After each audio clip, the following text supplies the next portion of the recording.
오늘은 특별한 약속 없이 바로 들어오죠?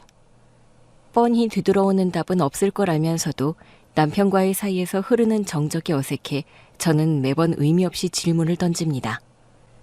지금의 모습과 달리 신혼 때는 그도 더없이 다정하고 자상했던 남편이었습니다. 은정아, 뭐 먹고 싶어? 어디 가고 싶어? 하고 싶은 거 있어? 내가 원하는 건 다 해줄 거야?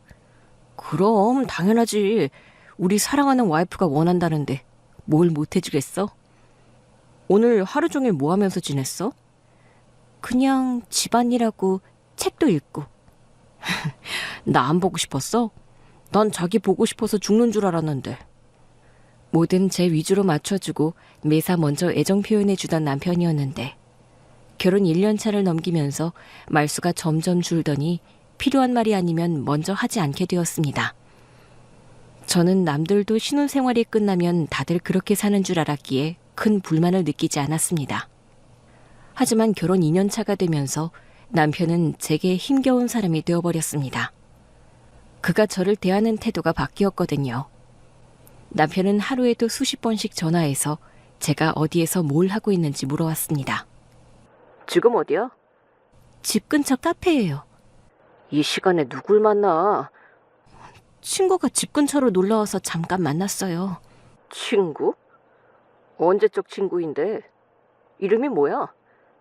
고등학교 동창이요. 은지라고. 우리 결혼식 때도 왔었는데 기억나요? 그럼 사진 찍어. 지금. 주변이랑 다 보이게. 지금? 그래. 지금 당장 보내지 않으면 거짓말한 거로 생각할 거야? 빨리 보내. 자신이 조금이라도 의심이 들면 바로 사진 요청을 하는 남편.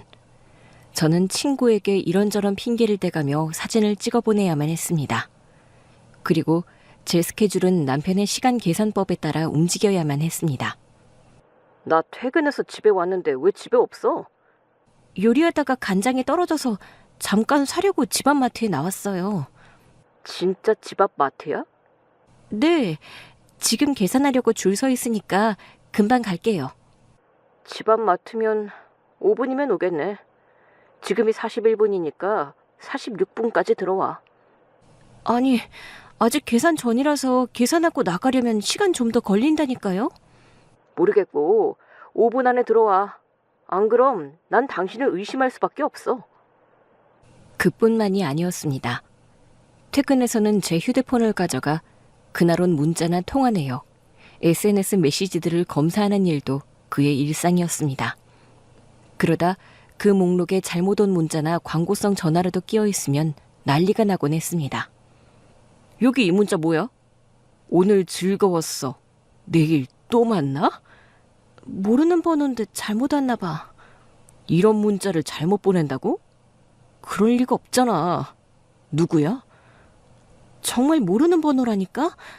그렇게 궁금하면 당신이 그 번호로 전화해서 물어보면 되잖아. 그렇게 얘기하는 거 보니 벌써 말을 맞춰놨겠지. 내가 정말 누굴 만났으면 문자 메시지를 그냥 뒀겠어? 지웠겠지. 아, 그러기도 하는구나. 여기 모르는 번호가 있는데 누구랑 통화한 거야? 글쎄, 광고 전화여서 금방 끄는 것 같은데. 30초나 통화했는데 뭐가 금방이야. 끊겠다고 말해도 계속 얘기하니까 들어주다 보니까 그 정도 됐던 것 같은데. 거짓말하는 거 아니야? 남편은 자신이 의심하는 상황에서는 전혀 말이 통하지 않았습니다. 오로지 자신이 믿고 싶은 대로 판단하고 저를 의심했으니까요. 처음엔 남편의 그런 의심도 다 저를 사랑해서 그런 거라고 믿고 넘겼습니다. 하지만 선을 넘은 그의 행동으로 인해 저의 일상은 감시 속에 있었고 사랑이라는 이름도 어느새 두려움으로 바뀌어 버렸습니다. 때론 그의 사랑이 저에게 채워진 무거운 족쇄처럼 느껴지기도 했습니다. 이런 남편이 크게 흥분한 일이 생겼습니다. 출근 준비가 한참인 아침, 제 전화가 갑자기 울렸습니다. 무심코 받은 그 전화 한 통이 문제였습니다. 네, 여보세요? 아니요, 지금 바빠서요. 끊을게요. 광고 홍보성 전화가 걸려왔고 저는 바쁘다는 핑계로 전화를 끊고 아무 일 없다는 듯 남편 출근 준비를 도왔습니다. 그런데 전화를 끊는 저의 모습을 보는 남편의 눈초리가 심상치 않았습니다. 누구야? 몰라요. 무슨 보험 상품 가입하라는 것 같은데? 아닌 것 같은데? 아는 사람인데 나 있어서 끄는 거 아니야? 제가 아는 사람이 누가 있다고 그래요. 그나마 연락하던 친구들도 당신 때문에 만나지 못해서 다 연락이 끊겼는데. 또 모르지? 어디 숨겨둔 남자가 있을지도. 그걸 내가 어떻게 알겠어? 내가 무슨 남자가 있어요? 그건 모르는 거 아니야? 나 출근하고 누굴 만나서 무슨 짓을 하고 다니는지 내가 어떻게 알겠어?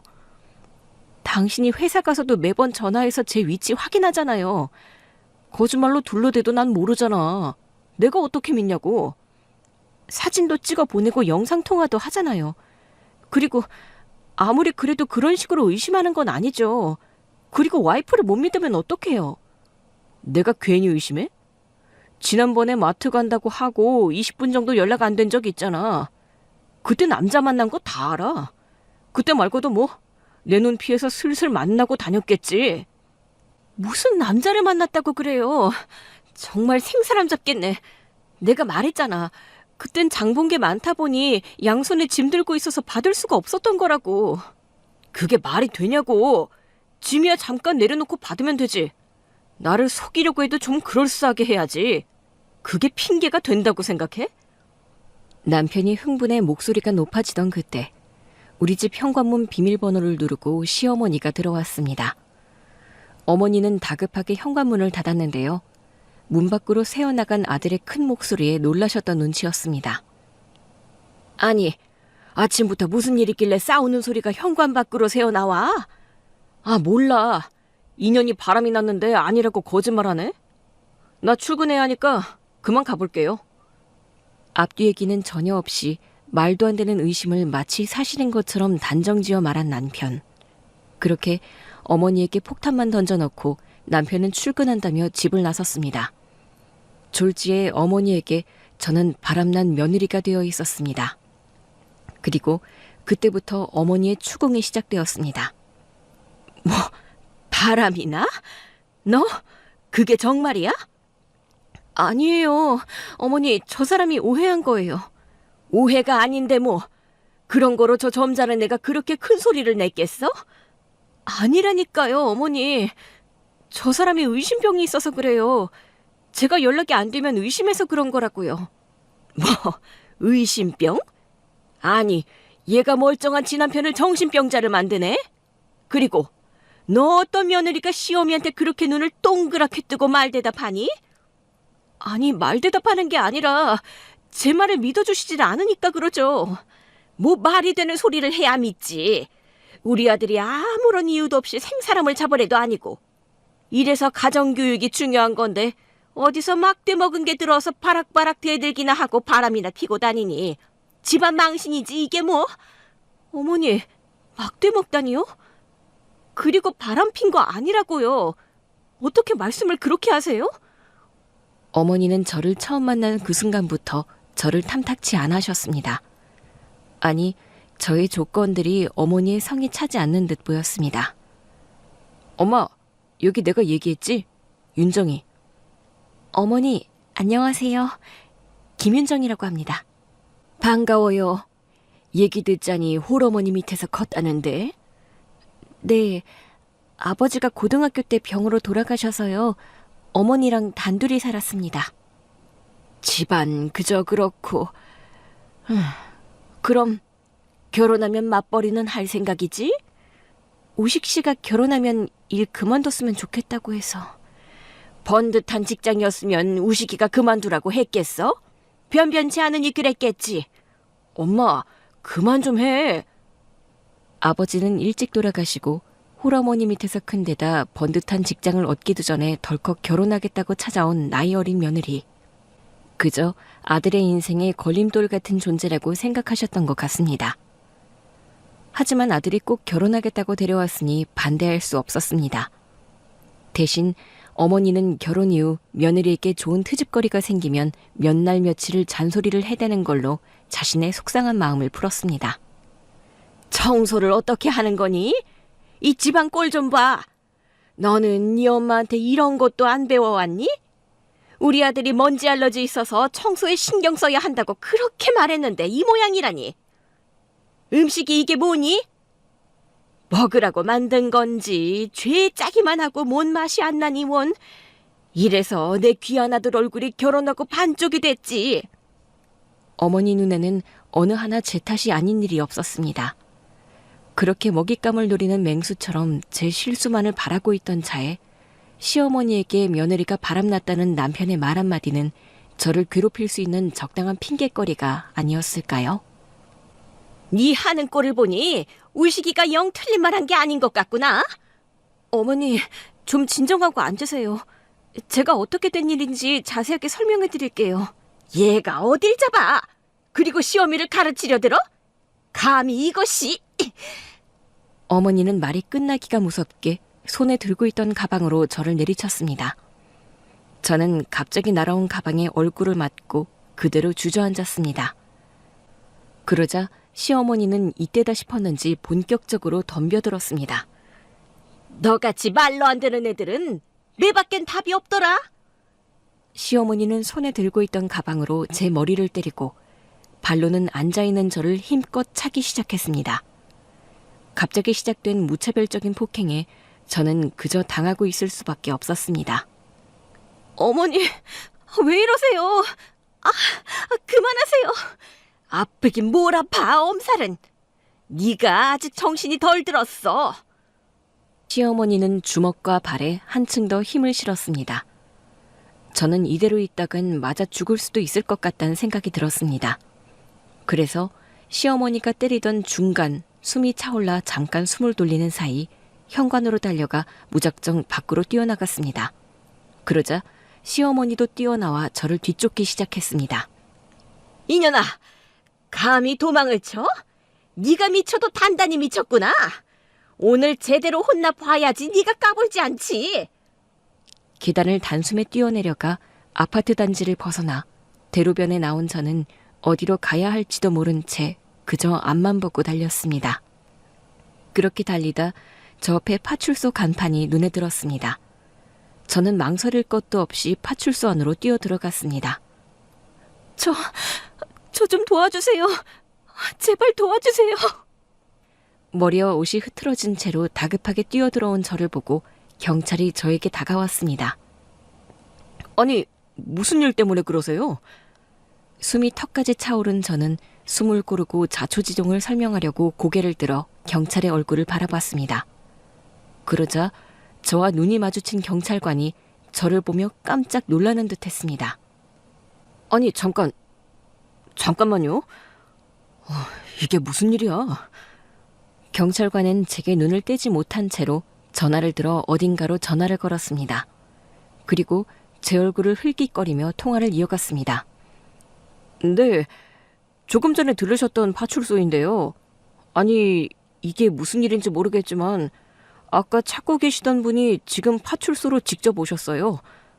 네, 지금 바로 오시면 될 것 같습니다.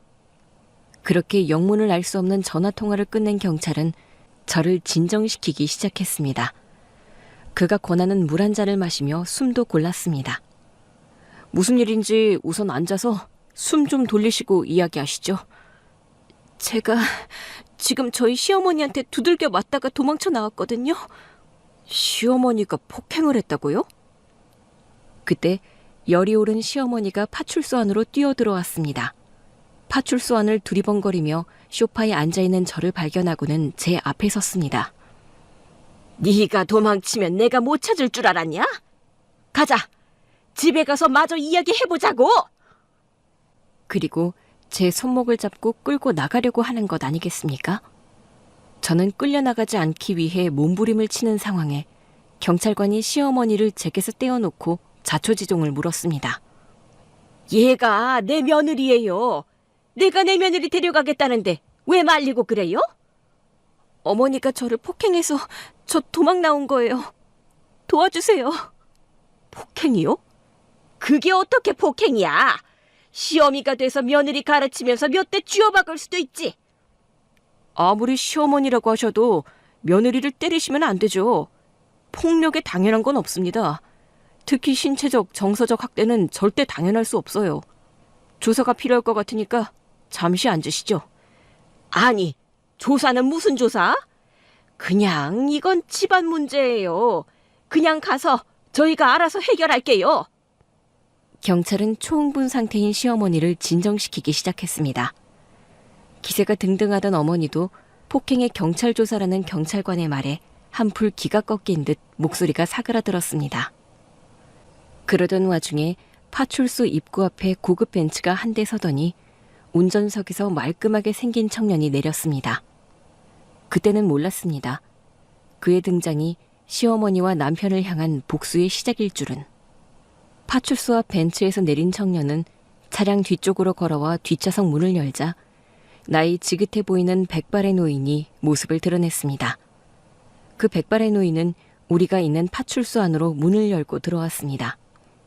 고급스러워 보이는 양복을 차려입고 기품 있고 당당한 풍채에 노인에게 저절로 시선이 향했습니다. 파출소 안에 들어선 노인을 보자 기다리기라도 했다는 듯이 우리와 함께했던 경찰관이 어느새 그의 앞에 달려가 반갑게 맞았습니다. 빨리 오셨네요. 이런 우연이 어떻게 가능한지는 모르겠는데 조금 전에 저한테 보여주신 사진하고 저분하고 같은 사람인 것 같아서 제가 연락을 드렸습니다. 우리 윤정이가 어디 있다고? 네, 바로 저기. 경찰은 노인에게 말하며 저를 손가락으로 가리켰습니다. 갑작스레 지목당한 저는 어찌된 영문인지 알 길이 없는 어리둥절한 표정으로 서 있는데 그 노인이 제 가까이 와 제 얼굴을 살펴보더니 확신에 찬 표정으로 제 이름을 불렀습니다. 윤정아. 그리곤 다짜고짜 저를 끌어안았습니다. 저는 순간적으로 당황해서 뭐라고 말을 못한 채 노인의 품에 안겼습니다. 노인은 보기보다 힘이 셌습니다. 두 팔로 저를 꽉 안은 채 버티자 쉽게 벗어나기 어려웠습니다. 이게 지금 무슨... 잠깐만요. 이거 놓고 얘기하시죠? 제가 노인을 떼어내기도 전에 옆에서 이 모습을 지켜보고 있던 시어머니가 또 저를 말도 안 되는 소리로 비난하기 시작했습니다. 네, 이럴 줄 알았지. 바람을 피우다 다 죽게 생긴 노인네랑 바람이 났네. 니년이 돈에 환장했구나. 아유, 내 아들만 불쌍하지. 이런 것도 아내랍시고 데리고 살았다니. 네가 이러면서 그렇게 아니라고 잡았대? 어머니, 저 정말 모르는 사람이에요. 노인에게서 떨어져 나온 저는 손살에 치며 시어머니에게 저의 결백을 주장했지만 시어머니는 이미 빼도 박도 못하는 증거를 잡았다며 기세등등해 있었습니다. 너는 모르는 사람하고 끌어안고 그런다니? 네가 이러고도 용서를 바라? 막대먹은 년 같으니라고. 저는 마치 벽에 대고 이야기하는 사람처럼 답답하기만 했습니다. 당장이라도 제 속을 뒤집어 까서라도 어머니에게 제 결백을 입증하고 싶었습니다. 하지만 현실은 이 상황을 어떻게 벗어나야 할지 몰라 안절부절하고만 있었습니다. 그 사이 시어머니의 모습을 지켜보고 있던 노인이 더 이상은 참기 힘들다는 듯 시어머니의 따귀를 때렸습니다. 그 자리에 있던 저희는 모두 놀랄 수밖에 없었습니다. 그때 노인의 입에서 전혀 예상치 못한 의외의 말이 튀어나왔습니다. 어따 대고 내 손녀한테 막말을 해. 니까짓 게 뭔데? 아니, 이 노인네가 미쳤나? 미치려면 곱게 미치지 어디다 대고 손찌검이야? 누가 미쳤는데 남의 귀한 손녀한테 막말을 해대는 걸 나보고 참고 있으라는 거야? 잠깐만요. 손녀요? 제가요? 저는 정체를 알 수 없는 노인의 말에 당황할 수밖에 없었습니다. 그도 그럴 것이 그동안 아버지나 엄마에게 한 번도 할아버지에 대한 이야기를 제대로 들어본 적이 없었으니까 그가 혹시 사람을 착각한 것이 아닌가 하는 걱정이 되기도 했습니다. 이봐. 세상에 손녀가 모르는 할아버지가 어디 있나? 변명을 하려면 좀 그럴듯하게 해야지. 그런다고 누가 바람핀 년놈들인 줄 모를 줄 알아? 시어머니의 의심은 한층 더 짙어졌지만 노인은 개의치 않고 저를 다정한 눈빛으로 바라보며 제게 자신이 누군지 설명하기 시작했습니다. 윤정아, 내가 네 하랩이다.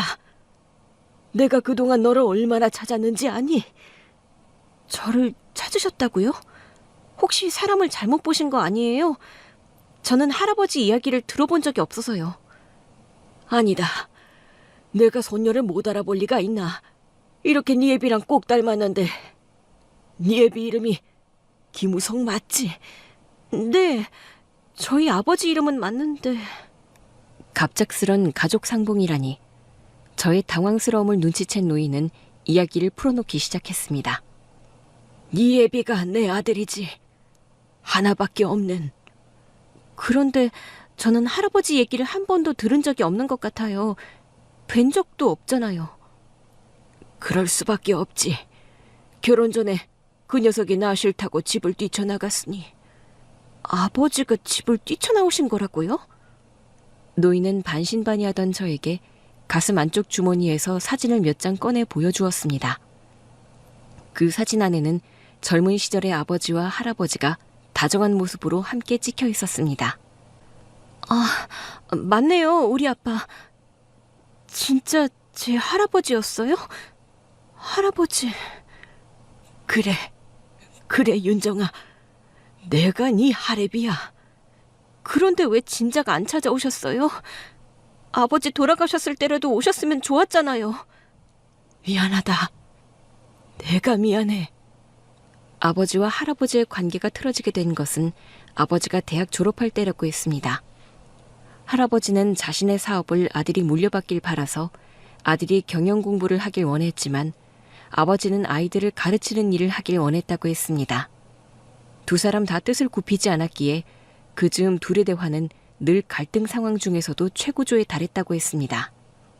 졸업하면 바로 유학을 준비해서 떠나는 게 어떠니? 경영도 좀 더 본격적으로 배울 겸 말이다. 제가 경영을 공부할 필요가 있을까요? 아버지 회사를 물려받을 것도 아닌데. 아직도 그 소리야? 네가 아니면 이 사업을 누가 물려받냐? 대학만 그때 경영학과로 갔으면 내가 이런 말 하지도 않지.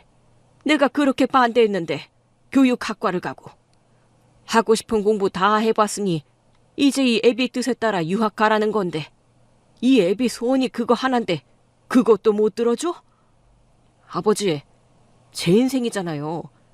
저도 제가 하고 싶은 게 있다고요.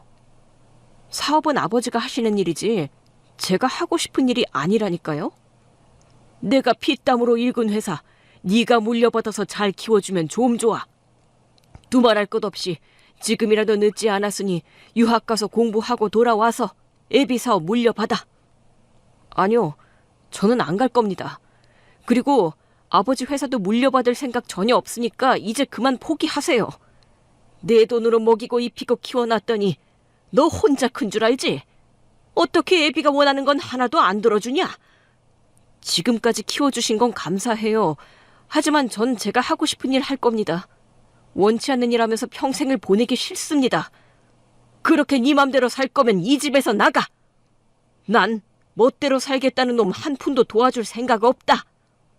그렇게 할아버지의 강압적인 진로 결정을 받아들이지 못했던 아버지는 집을 나가 할아버지와의 인연을 끊었다고 했습니다. 집을 나온 아버지는 학원에서 아이들을 가르치는 일을 하다가 같은 학원에서 일하던 엄마를 만나 결혼해서 저를 낳으셨습니다. 그렇게 아버지는 세 식구 단란하고 행복한 가정을 꾸려서 살아왔습니다. 아버지 밑에서 자라면서 제가 할아버지에 대해 궁금해했던 적은 딱 한 번 있었습니다. 초등학생 때 주변 친구들이나 아는 사람들은 명절이면 모두들 할아버지 할머니 댁을 가거나 친척집을 가는데 저희는 아무 데도 가지 않자 아버지에게 한 번 물어봤던 것이었습니다. 아빠, 나는 할아버지랑 할머니가 없어? 아니, 우리 윤정이한테도 할아버지가 계시지. 할머니는 돌아가셨지만 할아버지가 살아 계시긴 한데 어마어마하게 멀리 계셔서 만날 수가 없어. 얼마나 먼데? 비행기 타고 가서 만나면 되잖아. 비행기 타고 가도 만날 수가 없을 만큼 엄청 멀리 계셔. 그럼 아빠 슬프겠다. 아빠도 아빠가 보고 싶은데 볼 수 없으니까.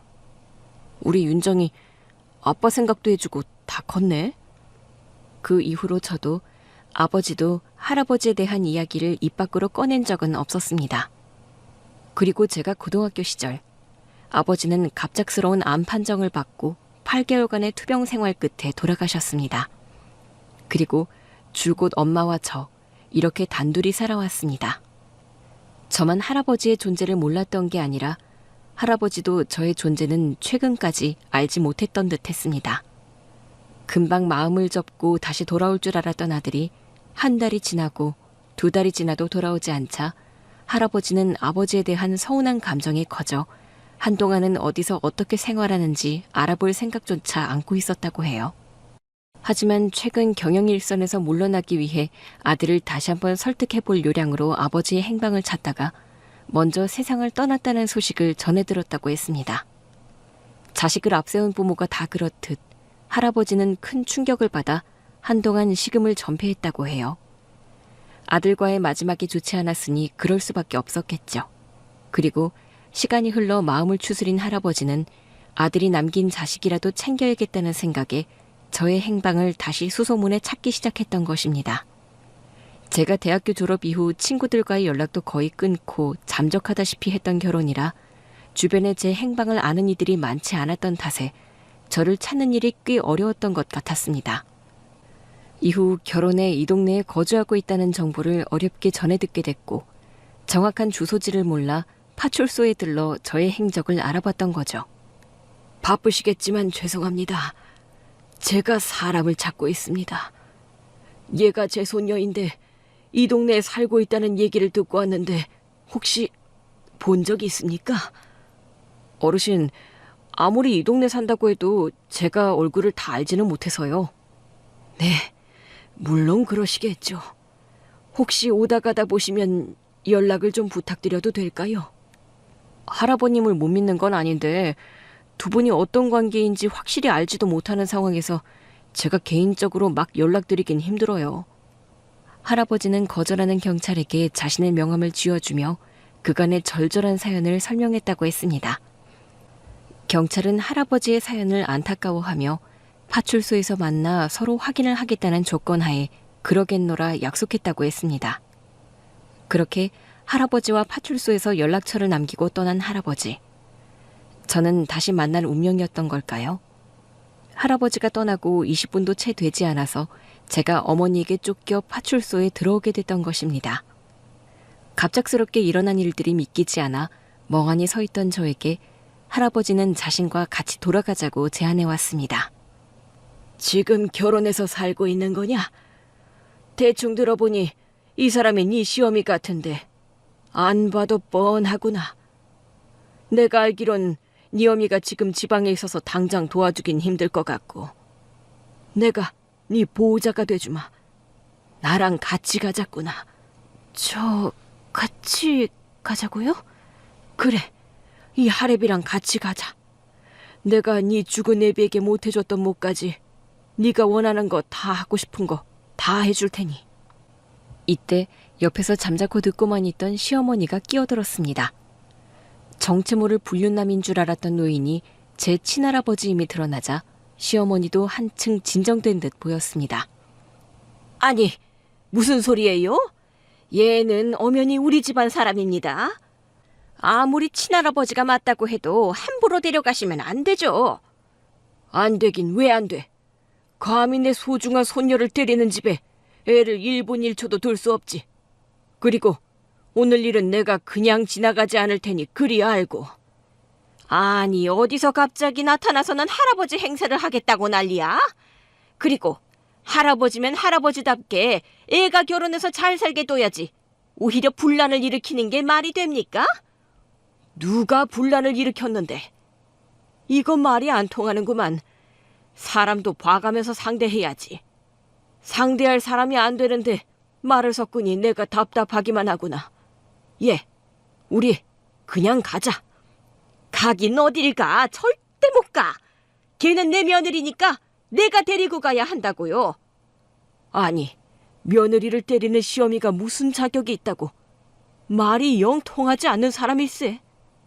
할아버지는 시어머니를 향해 쏘아붙이며 어떻게든 저를 데려가려고 제 손을 잡아 끌었습니다. 그럼에도 시어머니가 끈질기게 달라붙자 할아버지는 방법이 없다는 듯 품속에서 명함 한 장을 꺼내 시어머니에게 건넸습니다. 오늘 여기서 이렇게 실갱이 해봤자 답이 없으니 할 말 있으면 이쪽으로 연락을 주시오. 내가 뭘 믿고 이런 명함 한 장에... 시어머니는 할아버지가 내민 명함을 보더니 놀라서 쉽게 말을 잇지 못했습니다. W 푸드면 그 회사 아니야? 거기 대표이사라고? 그럼 우리 며느리가 W 푸드 손녀? 그렇소. 그럼 이제 내 손녀 데리고 가봐도 되겠소? 명함을 든 채 벌벌 떨기만 하는 시어머니. 그때 마침 시어머니의 전화를 받고 파출소로 찾아온 남편이 나가려던 저희와 마주쳤습니다. 당신 어딜 가? 도대체 무슨 짓을 했길래 파출소까지 오냐고, 어? 그런데 이 노인네는 또 뭔데 당신 옆에 붙어 있어? 당장 안 떨어져? 말 조심해, 노인네라니. 왜 내가 이 늑다리 노인네를 노인네라고 부르는데 뭐 기분 나빠? 남편이 흥분 상태로 거칠게 저와 할아버지를 대하자 이 모습을 본 시어머니가 남편을 만류했습니다. 예, 진정해. 말로 해야지. 그러면 안 돼. 그리고 이거부터 봐라. 글쎄, 윤정이 할아버지가 나타났는데 W푸드 대표이사랜다. 뭐? W푸드? 할아버지? 없던 할아버지가 어디서 갑자기 나타난 건데? 시어머니는 믿지 못하는 남편에게 파출소에서 벌어졌던 상황들을 짧게 전했습니다. 그러자 흥분해서 붉어졌던 그의 얼굴이 부드럽게 바뀌었습니다. 실례했습니다. 제가 할아버님 얘기를 제대로 듣지 못했던 터라 인사가 늦었습니다. 윤정이 남편입니다. 그래, 네가 남편 놈이야. 어떤 놈이길래 자기 아내가 시어미한테 두드려 맞는데도 보고만 있나 궁금했는데 가기 전에 그 낯짝 구경은 하고 가는구만. 네? 두드려 맞다니요? 엄마, 윤정이 때렸어? 왜 폭력을 써? 할아버님, 저는 전혀 몰랐던 일입니다. 믿어주십시오. 됐고, 여기서 잘잘못 따져봤자 시간 낭비 같으니 오늘은 가고 나중에 얘기하도록 하지. 할아버지는 그 자리에서 남편과 시어머니의 사람됨을 바로 파악한 것 같았습니다. 그래서 조금이라도 빨리 저를 그들과 떨어뜨려 놓고 싶어 서둘렀지만 남편과 시어머니는 쉽게 저를 놓아줄 사람들이 아니었습니다. 남편은 할아버지와 나가려던 저를 막아서며 가면 안 된다고 말렸습니다. 당신 지금 어딜 간다고 그래? 우리 집으로 같이 가야지. 아니, 윤정이는 나랑 갈 걸세. 아무리 할아버님이라고 해도 그건 안 됩니다. 윤정이는 제 아내니까 저랑 가야 한다고요. 이렇게 함부로 데려가시면 안 되죠. 여기서 또 보냈다가 내 손녀가 무슨 일을 어떻게 당할 줄 알고 그 집안에는 절대로 다시 못 보내네. 그러셔봤자 윤정이는 저희 집안 사람입니다. 이러실 권리 없으시다고요. 당신 얼른 이쪽으로 오지 않고 뭐해? 할아버지의 끈질긴 설득에도 말이 통하지 않는 남편과 시어머니. 저는 그때 깨달았습니다. 그들에게 제 의지를 보여줘야만 이 자리를 끝낼 수 있겠다는 사실을 말이죠. 아니요. 저는 당신하고 같이 가지 않을 거예요. 나도 이제 나를 믿지 못하는 남편은 이제 필요 없어요. 우리 이혼해요. 예상치 못한 저의 이혼 선언에 남편은 꽤나 당황한 듯 보였습니다. 하지만 저는 그 어느 때보다 냉정하고 담담했습니다. 이혼이라니 갑자기 그게 무슨 말이야. 이혼이 무슨 애들 장난도 아니고 그렇게 쉽게 말하면 안 되지. 저 절대 쉽게 얘기하는 거 아니에요. 그동안 저 의심해서 1분 1초 제 행동 하나하나 다 감시했잖아요. 그리고 조금만 의심이 들어도 여지없이 폭언해. 이제는 시어머니의 폭행까지. 더는 참지 않을 거예요. 그러니까 이제 저를 좀 놓아줘요. 옆에서 듣고 있던 할아버지는 생각보다 더 처참했던 제 결혼 생활의 실상을 듣고는 기가 차다는 듯 말했습니다. 네가 결혼해서 지금까지 그런 걸 참고 살았단 말이야. 감히 이 김갑수의 손녀를... 이제는 네가 참는다고 해도 내가 가만 볼 수가 없구나. 당장 이혼 소속 밥 잡구나. 절대 그냥은 못 넘어가. 저와 할아버지의 단호함에 남편은 더는 한마디도 하지 못했습니다. 그렇게 저는 할아버지의 도움을 받아 파출소에서 또 그 집안에서 빠져나올 수 있었습니다. 하지만 남편은 저를 쉽게 놓아줄 사람이 아니었습니다. 더욱이 중소기업을 운영하는 대표이사의 하나뿐인 손녀라는 타이틀은 남편에게 있어서 없던 사랑의 감정도 다시 샘솟게 할 수 있을 만큼 매력적이었을 겁니다. 그러다 보니 그는 저에게 더 끈질기게 연락해왔고 끊임없이 사과해왔습니다. 하루에도 전화를 수십 통씩 하는 건 기본이고 문자와 SNS 메시지로 저에게 사과하고 만나달라고 애원했습니다. 하지만 그의 사과는 저에게는 뒤늦은 변명에 불과했습니다. 이미 떠난 마음이 돌아오지는 않았습니다. 제 마음을 확인한 이상 더 이상 주저할 이유가 없었습니다. 남편과 결혼 생활을 완벽하게 마무리하기 위해 남편과 만나는 자리를 마련했습니다. 한동안 그 어떤 연락도 안 되던 제가 직접 만나자는 제의를 해오자 남편은 마치 동아줄이라도 잡은 듯 온갖 다정한 말들을 꺼내며 저를 달리기 시작했습니다. 당신 우리 결혼할 때 생각나? 그때 참 좋았잖아. 우리 그때로 다시 돌아가서 잘해보자. 아니, 나는 그럴 마음이 전혀 없어. 그 사랑이 어떻게 하루아침에 식을 수 있겠니? 그리고 당신 아직도 나 좋아하잖아. 좋아하고 사랑해서 결혼했었지. 하지만 그 사랑의 끝을 보게 만든 게 당신이잖아. 결혼 기간 동안 나한테 어떻게 했는지 기억 안 나? 또 당신 어머니는 어떻고? 그래, 어머니 일은 내가 미안해. 하지만 나는 다 당신 사랑해서 그런 거잖아. 지금까지는 아무렇지 않게 잘 살다가 왜 할아버지가 나타나니까 변한 건데? 할아버지가 나타나서 변한 게 아니라 뒤늦게 내가 정신을 차린 거지. 아니, 당신은 지금 잘못 생각하고 있는 거야. 이 세상에서 나만큼 당신을 사랑해줄 사람이 있을 거라 생각해? 그런 사람 없어도 돼. 나 이제부터는 누구한테 사랑받기 위해 사는 게 아니라 나를 위해서 살 거니까. 그래, 너를 위해 살아. 내가 도와줄게. 나한테도 한 번만 기회를 줘. 내가 잘못했어. 네가 싫다는 거 내가 다 고칠게. 아니, 그럴 필요 없어. 당신은 그냥 당신 모습대로 살아. 우리 너무 다른데 서로 맞추려니까 힘든 거야. 그러니까 그냥 이혼해줘. 난 안 된다니까. 당신 없으면 안 돼. 우리 행복할 수 있다니까. 여보, 제발 이번 한 번만 봐줘. 그럼 진작에 잘하지 그랬어. 그 기회를 놓친 건 당신이잖아. 나도 지쳤어. 나는 당신이 아니라 나 자신을 살려야겠어. 그간 하고 싶었던 말을 다 하고 나서 저는 준비해온 이혼 신고서를 남편에게 내밀었습니다. 이게 뭐야? 이혼 신고서잖아. 내가 써야 할 건 다 채워놨어. 당신만 쓰고 제출하면 돼. 아니, 우리 사이에 이혼은 없어. 절대 안 해. 당신이 아무리 거부해도 난 이혼할 거야. 이런 무의미한 말싸움도 더 이상은 하기 싫어. 그래, 제발 그만하자. 내가 다른 건 다 들어줘도 이혼만큼은 안 돼. 난 절대 사인 안 할 거야. 우리는 계속 부부로 있을 거니까 자기가 포기해. 말을 끝내놓고 남편은 이혼 신고서를 들더니 제 눈앞에서 갈기갈기 찢어버렸습니다. 남편과 원만하게 끝내겠다는 저의 마지막 희망도 함께 찢겨나가는 듯 했습니다. 난 분명 당신한테 스스로 정리할 기회를 줬어. 이혼이 나한테 기회가 아닌 것 같은데? 내가 원하는 건 당신 남편으로 살 수 있는 기회야. 그 외에 다른 길은 없어. 당신이 그렇게 생각한다니 어쩔 수 없네.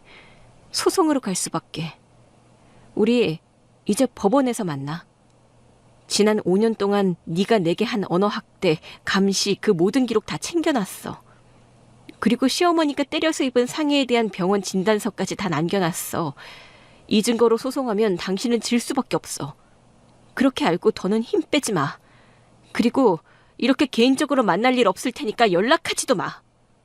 하지만 저의 선언이 무색하게 마지막 만남 이후로도 남편은 저를 찾아오는 건 물론 전화와 문자를 보내 이혼만큼은 안 된다고 매달렸습니다. 하지만 그와의 결혼 생활에서 벗어나고자 하는 의지가 제 안에 굳건했기 때문에 흔들림은 없었습니다. 그와의 법정 싸움이 시작됐고 그는 자신의 잘못은 사랑이라는 이름으로 포장하려 했지만 받아들여지지 않았습니다. 결국 법원에서도 그의 의처증 증상과 폭언, 폭행 행위가 인정돼 이혼 판결이 났습니다. 그뿐만 아니라 재산 분할은 물론 이혼 위자료까지 저에게 지급하라고 명령했습니다. 저에게 줄 재산 분할과 위자료 액수만 수천만 원에 달하다 보니 남편 집은 물론 시어머니 집까지 경매에 들어갔습니다. 살고 있던 집에서 하루아침에 쫓겨나게 되자 다급해진 남편과 시어머니는 하루가 멀다 하고 제가 머무르고 있는 할아버지 집 앞에 찾아와 무릎 꿇고 앉아 애원하기 시작했습니다. 얘야, 우리 집만이라도 돌려다오. 네 뜻대로 이혼도 했으니 그 정도는 해줄 수 있지 않겠니? 넌 할아버지도 있는데 그 정도 돈은 필요 없잖아. 여보, 그간의 정을 봐서라도 집만 원 돌려줘. 부탁할게. 우리 당장 쫓겨나면 살 곳도 없단 말이야. 우리 사이에 정이 있었나? 그리고 위자료는 내가 결혼 생활 동안 부당하게 맞고 의심받고 학대당한 것에 대한 대가잖아. 근데 그걸 왜 돌려달라는 거야? 그래, 네가 고생한 거 다 알지. 우리가 그건 100번 사죄해도 부족하지. 그래도 우리 살 길은 마련해줘야 너도 앞으로 살아가는데 마음이 편하지 않겠어? 이제 엄연한 남인데 내가 왜 댁들 살 길까지 마련해줘야 해요? 아니, 당신 너무하는 거 아니야? 이혼했다고 해도 우리가 5년을 삶아떼고 살았는데 어떻게 나한테 이래? 진짜 너무한 거 아니야? 당신이 나한테 한 짓은 괜찮고 내가 이러는 것만 너무한 거야? 내 말뜻은 그게 아니잖아. 당신 왜 이렇게 변했어?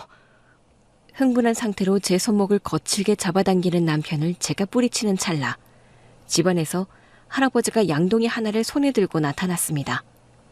그리곤 양동이에 들어있던 물을 냅다 시어머니와 남편을 향해 끼얹어 버렸습니다. 그러자 양동이에 있던 물이 두 사람에게 고스란히 쏟아졌습니다. 두 사람은 마치 물에서 막 걸어 나온 사람처럼 홀딱 젖었습니다. 아니, 아우, 이게 뭐야? 아우, 냄새. 뭐긴 뭐야, 걸레빤물이지. 너희 같은 놈들한테는 이 걸레빤물도 아까워. 다시 또 찾아오면 그땐 똥물을 끼얹을 줄 알아 아주. 윤정아, 그만 들어가자. 상대할 가치도 없는 놈들인데 왜 힘들게 상대하고 있어? 물에 빠진 생쥐꼴로 당황해서 어쩔 줄 모르는 두 사람을 보고 있자니 매우 통쾌하더군요. 이후로도 남편은 제게 몇 번 더 연락하고 찾아오기도 했지만 저는 더 이상 상대하지 않기로 했습니다. 없는 사람 취급하며 아예 무시하자 그도 지쳤는지 저를 포기한 듯 했습니다. 남편과 헤어진 후 할아버지와 함께 살아가는 동안 저는 진짜 행복이 무엇인지 느낄 수 있었습니다. 할아버지는 언제나 제게 부족한 게 없는지 살피고 분에 차고 넘칠 정도로 많은 사랑을 주셨습니다. 또 어디서 누굴 만나는지 감시하는 사람 없이 오래간만에 자유롭게 제 시간을 보낼 수 있다는 사실도 저에게 큰 즐거움이었습니다. 윤정아, 이 할아버지랑 사는 게 괜찮니? 불편한 건 없어? 네, 없어요.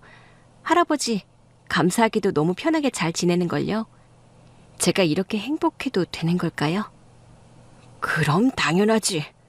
앞으로 더더 행복해질 텐데 이 정도로 감격하면 안 되지. 그래서 말인데 이혼한 지도 좀 됐고 이제 네가 하고 싶은 일을 찾아서 보는 것도 나쁘지 않을 것 같은데 어떠니? 제가 하고 싶은 일이요? 그래, 꼭 돈을 벌기 위해서가 아니라 네가 결혼 전에 꿈꾸던 일 같은 거. 제가 너무 빨리 결혼하기도 했고 결혼하면서 그냥 평생 전업주부로만 산다고 생각해서 다른 일을 생각해 본 적이 없어요. 아니면 공부를 다시 해보는 건 어떻겠니? 공부요? 그래, 공부하면서 네가 하고 싶은 일이 뭔지 고민해 볼 시간도 가져보고 그렇게 찾다 보면 너도 네가 하고 싶은 일이 뭔지 알 수 있지 않을까? 제가 하고 싶은 거요? 하고 싶은 거... 저는 할아버지의 질문에 쉽게 대답하지 못한 저 자신에게 실망했습니다. 남편을 만나고는 오로지 결혼, 가정이 전부인 양 살고 스스로가 무엇을 원하고 무엇을 하고 싶어 하는지 한 번도 생각해 본 적이 없었던 저 자신이 원망스러웠습니다. 할아버지는 한참을 생각에 빠져 있던 저에게 물었습니다. 왜? 하고 싶은 게 딱 떠오르지 않니? 네, 제가 뭘 잘하는지, 제가 하고 싶은 게 뭔지 아직 잘 모르겠어요. 그런데 다시 공부해보고 싶긴 해요. 뭔가 배워보고 싶어요. 그래, 그럼 한번 천천히 생각해보렴. 시간은 많으니까. 할아버지 말씀대로 저는 시간을 들여 제가 하고 싶은 일을 고민해봤지만 딱히 떠오르는 답을 얻지 못했습니다. 대신 궁금한 분야가 생겼습니다. 할아버지, 저 경영학을 공부해볼래요. 아니, 나나 네 아빠 때문에 선택할 필요 없다. 네가 하고 싶은 걸 찾도록 해. 제가 하고 싶은 걸 고민해봤는데요. 아직 잘 모르겠어요. 그런데 할아버지는 원하고 아버지는 거부했던 경영학이라는 게 뭘까? 호기심이 생겼달까? 아무튼 좀 궁금해졌어요. 그래서 공부해보려고요. 괜찮을까요? 나야, 우리 손녀가 경영학을 배워서 할아버지 뒤를 이어준다면 대환영이지. 너무 기대는 하지 마세요. 제 성적이 안 좋을 수도 있고 공부하다가 제가 포기하고 두 손 들고 나올 수도 있으니까. 그럼 당연히 네 선택이 가장 중요하지. 이 할애비는 그저 뒤에서 응원해주마. 제가 경영 공부를 선택한 데는 또 하나의 이유가 있었습니다. 바로 아빠가 하지 못했던 일을 제가 대신 할아버지께 해드리고 싶다는 이유였습니다. 그게 아빠와 할아버지에게 받을 사랑을 갚을 수 있는 길이라는 생각이 들었습니다. 그래서 저는 제가 할 수 있는 최선을 다해 공부했고, 덕분에 저는 우수한 성적으로 졸업할 수 있게 되었고, 졸업 이후 계획을 한 가지 더 세워 할아버지를 찾아갔습니다. 할아버지, 부탁드릴 게 있는데요. 뭔데 그러냐?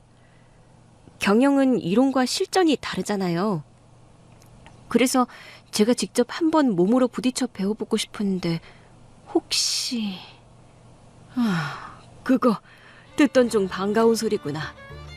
할애비 회사 신입부터 한번 배워볼 생각이 있냐? 제가 하려던 말이 그건데 기회만 주신다면 저야 감사하죠. 욕심내지 않고 하나씩 제 힘으로 올라가 볼게요. 저는 할아버지 회사의 인턴 사원으로 입사해서 일하는 한편 밤에는 대학원을 다니며 좀 더 전문적으로 시작했습니다. 회장 속에 갇혀있던 세장 안이 세상 전부로 알고 지냈던 저는 드디어 세장 밖으로 나오게 됐고 더 넓은 세상을 향해 천천히 날갯짓을 시작했습니다. 그리고 이제 그 누구보다 더 높게 하늘을 날아볼 생각입니다.